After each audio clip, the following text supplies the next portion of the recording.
Well, this is positively awful. ISIS is bragging about operating right here in the United States and saying more and bigger is to come. Now, the terror network claiming responsibility for the shooting attack in Texas, but the White House being slow to call this a terrorist attack. What does the Obama administration need to do to make sure another attack does not happen in America? Senator and Presidential candidate Rand Paul joins us. Good evening, sir. Thank you. First of all, would you call this terrorism, what happened in Texas? Absolutely, it's terrorism. And I think it's an example of how we do need to secure our border. I'm not sure where they came from, but we do need to secure our southern border. We still need to secure our southern border. The other thing I would say, though, is we also need to secure who visits us in this country. And apparently one of them had already been investigated over time. Maybe those who have been investigated need to be followed a little more closely. But I mean, the Internet doesn't see borders. I mean, if you've got ISIS sort of calling the shots from abroad and directing people in the United States, I mean, hypothetically, I don't know. I mean, they're bragging about it. I don't know if they actually did that. Is it, how do we protect ourselves from that? If you've got sort of a receptive group of people here who, for whatever reason, want to be jihadists, and you've got ISIS overseas calling the shots and encouraging them? I think we're never fully protected. I think we need to do everything we can to stop threats to us. And this is one of the things that gets kind of confused with my position. I don't want bulk collection of all of our data, and I don't want the government looking at everything. But I'm more than willing to have the government selectively look at the data using the Constitution, using probable cause.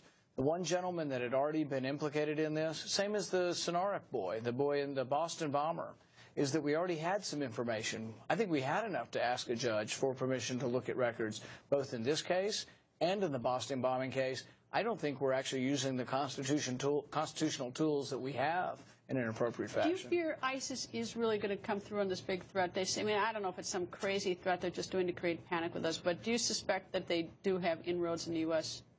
I think that radical Islam does, and it disturbs me that there are still some nation states that are supporting it.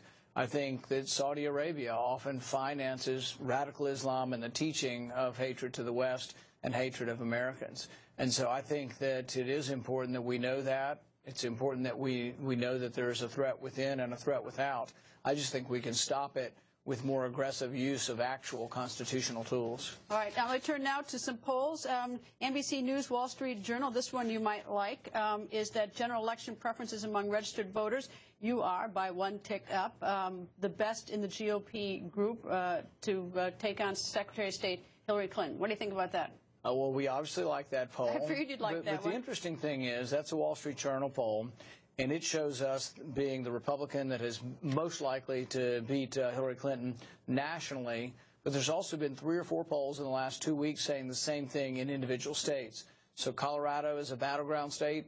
We are the only Republican that beats Hillary Clinton in Colorado. Same in Iowa, same in Pennsylvania. Difficult to win states, and I think it's because we have a different message. We were ahead among independents by 8 points over Hillary Clinton. That's how you win elections, and we think it's very important for Republicans at large to know that. All right, one quick question on Baltimore. Would you do it differently, handle it differently than President Obama, who's been basically, I think, a little bit hands-off on this one? I would have handled it differently than the mayor of Baltimore, that's for sure. I think it's a mistake to sort of say, hey, guys, you can pillage the city for a while and we'll let that go, and that we're going to be sort of standing back. But I think it's also important to know sort of some of the underlying causes of why there's unease in our country. And one of the stories I've been talking about is a young man in New York named Khalif Browder, who went to prison for 3 years in Rikers, never had a trial. The guy who accused him of the crime was here in the country illegally. He tried to commit suicide because of that. That's part of the unease in our country. None of it excuses violence, but there is an unease in our big cities, and we need to be aware of it.